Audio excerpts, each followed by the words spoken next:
The judge orders the union to only to consult with our employer. We consulted all right. So this happened a while back with a large Australian hospital. The Friday before Christmas, senior management dropped the dreaded restructure notice.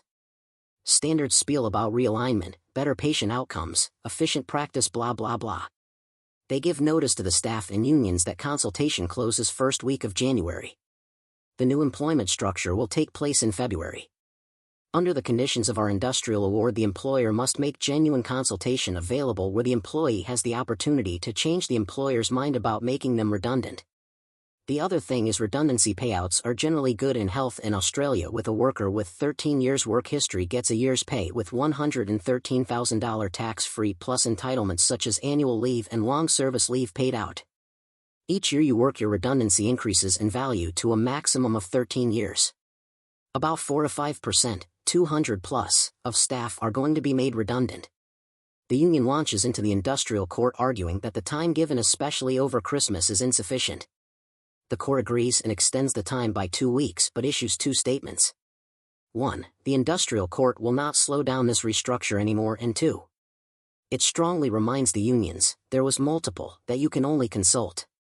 Hospital management see this as a big win and are bragging how they are going beat us. The unions have a combined meeting and decide that if the staff can only consult, then ask as many questions as we can.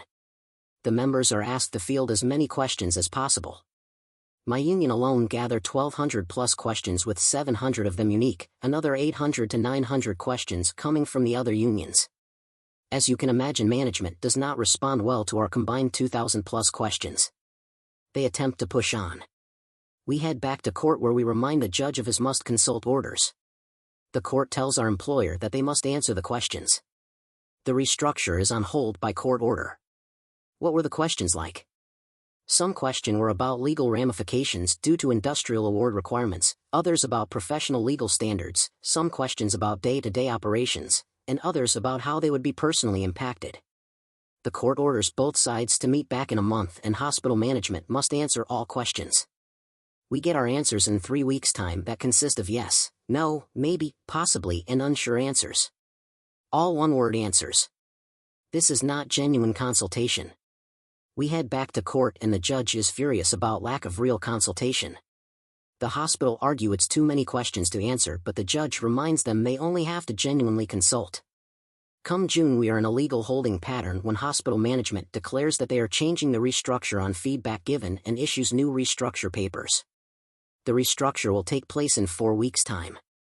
New restructure requires new consultation, which the hospital isn't willing to do. Back to court, the unions go to remind the judge about genuine consultation. We won again by just consulting.